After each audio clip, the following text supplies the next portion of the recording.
Gente, essa aula é sobre concentração dos meios, para você aprender a definir o que é um meio hipotônico e o que é um meio hipertônico. Bom, aqui nós temos dois meios com concentrações iguais de água, e o que define o que um meio é hipotônico e o que um meio é hipertônico? É a relação entre eles. Então, por exemplo, imagina que eu estou colocando açúcar aqui nesse meio. A concentração de água é a mesma, mas a de açúcar é diferente. Eu coloco 50 gramas de açúcar no pote de número 1 e 100 gramas no pote de número 2. Qual meio é hipotônico em relação ao outro? O pote de número 1, ele é hipotônico em relação ao meio de número 2, que é hipertônico porque a concentração é maior. Quando a gente fala em osmose, ocorre o transporte de água. A água, ela sempre vai ser transportada do meio hipotônico em direção ao meio hipertônico. Por quê? Porque a gente vai diminuir o volume de água.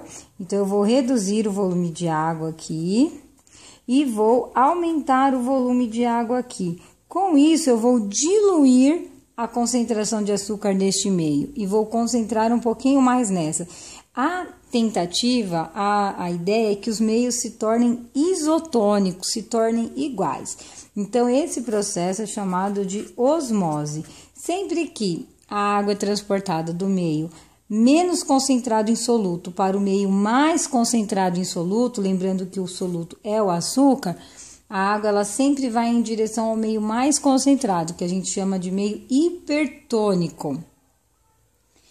Agora, quando o transporte ocorre em relação ao soluto, se ao invés de osmose eu tivesse uma membrana que permitisse a passagem do soluto, o açúcar ele iria andar do local mais concentrado do meio hipertônico para o local hipotônico, para o lugar de menos concentração. Então, ele vai a favor do gradiente de concentração. Aqui ele está mais concentrado e ele vai no sentido contrário.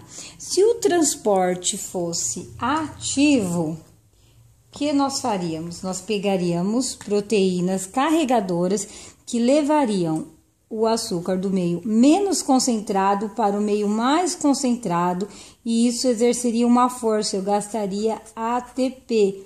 Por quê? Porque eu tenho que empurrar, é como se estivesse subindo uma ladeira com uma pedra pesada na mão. Então, ele vai do local menos concentrado e força, vai contra o gradiente de concentração e força a entrada do açúcar ou de qualquer soluto. Esse transporte a gente chama de ativo.